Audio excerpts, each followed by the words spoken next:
ರೀತಿಯ ಕಾರ್ಯಕ್ರಮವನ್ನು ರೂಪಿಸಬೇಕು ನೀವು ಅನ್ನೋದ್ರ ಬಗ್ಗೆ ನಮ್ಮ ಪೊಲೀಸ್ ಇಲಾಖೆ, ಜಿಲ್ಲಾಡಳಿತ ಮತ್ತು ತಾಲೂಕು ಆಡಳಿತದ ಜೊತೆಗೆ ಚರ್ಚೆ ಮಾಡ್ತಾರೆ.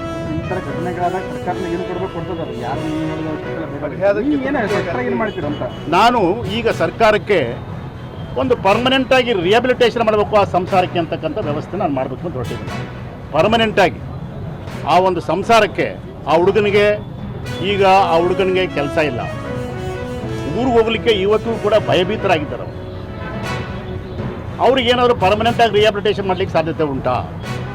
ಮತ್ತು ಅಡಿಷನಲ್ ಆಗಿ ಏನು ಪ್ರೊಟೆಕ್ಷನ್ ಕೊಡಬೇಕು, ಧನ ಸಹಾಯ ಏನು ಕೊಡಬೇಕು ಅವರಿಗೆ ಅಂತಕ್ಕಂಥ ವಿಚಾರವನ್ನು ನಾನು ಚರ್ಚೆ ಮಾಡಿ ಇಲಾಖೆಗಳ ಸಮಾಜ ಕಲ್ಯಾಣ ಇಲಾಖೆಯ ಮುಖ್ಯನೇ ಚರ್ಚೆ ಮಾಡಿ ಸನ್ಮಾನ್ಯ ಮುಖ್ಯಮಂತ್ರಿಯವರಿಗೆ ನಾನು ಪತ್ರ ಬರೆದೆ. ಇದ್ರ ಬಗ್ಗೆ ಯಾವುದೇ ಥರವಾದಂಥ ಸಂಶಯ ಇಲ್ಲ. ಆ ಒಂದು ಫ್ಯಾಮಿಲಿಗೆ ಏನು ಧೈರ್ಯ ತುಂಬಬೇಕು, ಆ ಒಂದು ಫ್ಯಾಮಿಲಿಗೆ ಏನು ರಿಹ್ಯಾಬಿಲಿಟೇಷನ್ ಆಗಬೇಕು, ಅದಷ್ಟನ್ನು ಕೂಡ ಮಾಡ್ತಕ್ಕಂಥ ವ್ಯವಸ್ಥೆಯನ್ನು ನಾನು ಸಂಪೂರ್ಣವಾಗಿ ಮುಖ್ಯಮಂತ್ರಿಯವರಿಗೆ ಪತ್ರ ಮುಖೇನ ಬರೆದು ನಾನೇ ಖುದ್ದಾಗಿ ಹೋಗಿ ಮುಖ್ಯಮಂತ್ರಿಯವರನ್ನ ಭೇಟಿ ಮಾಡಿ ನಾನು ಗಮನವನ್ನು ಸೆಳೆತೇನೆ. ಸರಿ, ದೂರುಗಳು ಬಂದಿದ್ದಾವಂದ್ರೆ ಅದು ಪೊಲೀಸ್ ಇಲಾಖೆ ವಿರುದ್ಧ ದೂರುಗಳು ಬಂದಿದ್ದಾವೆ, ಜಿಲ್ಲಾಡಳಿತ ವಿರುದ್ಧ, ಸಮಾಜ ಕಲ್ಯಾಣ ಇಲಾಖೆ ವಿರುದ್ಧ ಯಾರ ವಿರುದ್ಧ ದೂರು ಬಂದಿದೆ? ಜಿಲ್ಲಾಡಳಿತ ನಾನು ಈಗಾಗಲೇ ರಿಪೋರ್ಟ್ ತಗೊಂಡಿದ್ದೇನೆ. DC ಅವರಿಂದ ರಿಪೋರ್ಟ್ ತೆಗೆದುಕೊಂಡಿದ್ದೇನೆ. ನಾನು ಸಂಪೂರ್ಣವಾಗಿ ಅವರು ಆ ಒಂದು ವಿಶ್ಲೇಷಣೆಯ ರೀತಿಯಲ್ಲೇ ನನಗೆ ರಿಪೋರ್ಟ್ಸನ್ನು ಕೊಟ್ಟಿದ್ದಾರೆ, ಮೊದಲೇ ಕೊಟ್ಟಿದ್ದಾರೆ ಅವರು. ಇಲ್ಲಿ ಬಂದಂಥ ಸಂದರ್ಭದಲ್ಲಿ ಹಲವು ನ್ಯೂನತೆಗಳು ತಾಲೂಕು ಆಡಳಿತದಿಂದ ಕಂಡು ಬಂದಿದೆ ಅಂತಕ್ಕಂಥ ಮಾತುಗಳು ನನಗೆ ಕೇಳಿ ಬರ್ತಾ ಇದೆ. ಅದನ್ನು ಗಮನಿಸ್ತೀನಿ. ನಾನು ಇನ್ನೂ ಕೂಡ ನಾನು ಈಗ ಮತ್ತೆ ಇದೆಲ್ಲ ಮುಗಿದ ನಂತರ ನಾನು ಸ್ಪಾಟ್ಗೆ ಹೋಗಿದ್ದು ಬಂದ ಮೇಲೆ ಮತ್ತೆ ಇಲ್ಲೆಲ್ಲ ವಿಚಾರ ವಿನಿಮಯ ಮಾಡಿ ಅಧಿಕಾರಿಗಳ ಜೊತೆ ಮತ್ತೊಂದು ಮೀಟಿಂಗ್ ಮಾಡಿ ಎಲ್ಲೆಲ್ಲಿ ಲೋಪದೋಷಗಳಾಗಿದೆ ಅಂತಕ್ಕಂಥ ಒಂದು ಚರ್ಚೆಯನ್ನು ಮಾಡಿ ಅದನ್ನು ಸಂಪೂರ್ಣವಾಗಿ ನಾನು ಬರೆದು ಯಾವ ಸಂಬಂಧಪಟ್ಟ ಇಲಾಖೆ ಕಳಿಸ್ಬೇಕು ಅದನ್ನ ಕಳಿಸ್ಬೇಕು. ಸಮಾಜ ಕಲ್ಯಾಣ ಇಲಾಖೆ ಇದೆಯಾ ಧಾರವಾಡ ಜಿಲ್ಲೆಯಲ್ಲಿ? ಸಮಾಜ ಕಲ್ಯಾಣ ಇಲಾಖೆ ಇದೆಯಾ ಅನ್ನೋದೇ ದೊಡ್ಡ ಪ್ರಶ್ನೆ ಇದೆ ಸರ್ ಧಾರವಾಡ ಜಿಲ್ಲೆಯಲ್ಲಿ.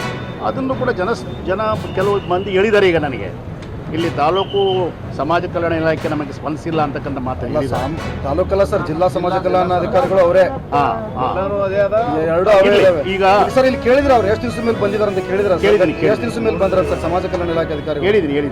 ಎಷ್ಟು ದಿನ ಬಿಟ್ಟು ಬಂದ್ರೆ ಕೇಳಿದ್ರ ಸರ್? ಉತ್ತರ ಕೊಟ್ರ ನಿಮಗೆ? ಅವರು ಇನ್ನೂ ನಾನು ಅಧಿಕಾರಿಗಳು ಇವರಿದಾರಲ್ಲ, ಯಾರು ಜಿಲ್ಲಾ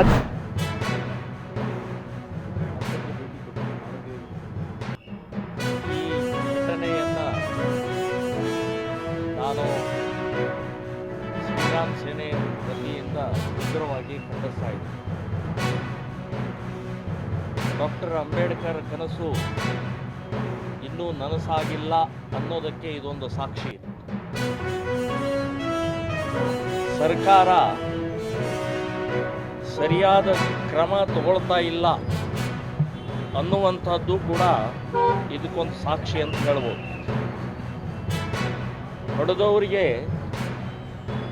ಅವರಿಗೆ ಹೃದಯ ಅನ್ನುವಂಥದ್ದು ಇಲ್ಲ. ರಾಕ್ಷಸರು ಬೇರೆ ರಾಕ್ಷಸರಿಗಿಂತ ಅತ್ಯಂತ ಕ್ರೂರಿಗಳು. ಈಗ ಆ ಕುಟುಂಬದ ತಂದೆ ತಂಗಿ ಇವರಿಗೆಲ್ಲ ಭೇಟಿಯಾಗಿ ಬಂದೆ. ಒಂದು ಸಣ್ಣ ಮಗು ಇದೆ, 1ನೇ ಕ್ಲಾಸಿನ ಮಗು, ಅದನ್ನೂ ಬಿಟ್ಟಿಲ್ಲ.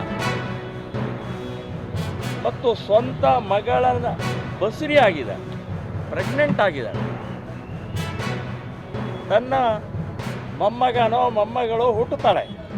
ಎಲ್ಲರಿಗೂ ಖುಷಿ ತರುವಂಥ ವಿಷಯ ಅದು. ಆ ಹೊಟ್ಟೆಗೆ ಅವರು ಕೊಟ್ಲಿ ಹಾಕ್ತಾರೆ, ಕುರ್ಪಿ ಹಾಕ್ತಾರೆ ಅಂತಂದರೆ ಇವು ತಂದೆನೋ ಅಥವಾ ಏನು ಮನುಷ್ಯತ್ವ ಇದೆ ಇವನಿಗೆ? ರಾಕ್ಷಸ ಅವರು. ನಾನು ಹೇಳೋದು ಇವರಿಗೆಲ್ಲ ಕೋರ್ಟಿಗೆ, ಪೊಲೀಸ್ ಸ್ಟೇಷನ್ಗೆ ಸೆಕ್ಷನ್ಗಳು ಹಾಕಿ ಜೈಲಿಗೆ ಹಾಕುವಂಥ ಅವಶ್ಯಕತೆನೇ ಇಲ್ಲ ರೀ. ಶೂಟ್ ಮಾಡಬೇಕು. ಎಂಥ ನಿರ್ದಯಗಳು ಇವರು. ಅಂದ್ರೆ ಆ ದಲಿತರು ಪ್ರೀತಿನ ಮಾಡಬಾರ್ದ? ಅವರಿಗೆ ಕರಳಿಲ್ವಾ? ಅವ್ರಿಗೆ ಹೃದಯ ಇಲ್ವಾ? ಜಾತಿಯಲ್ಲಿ ಹುಟ್ಟಿದ್ದಕ್ಕೆ ಪಾಪನ ಅದು?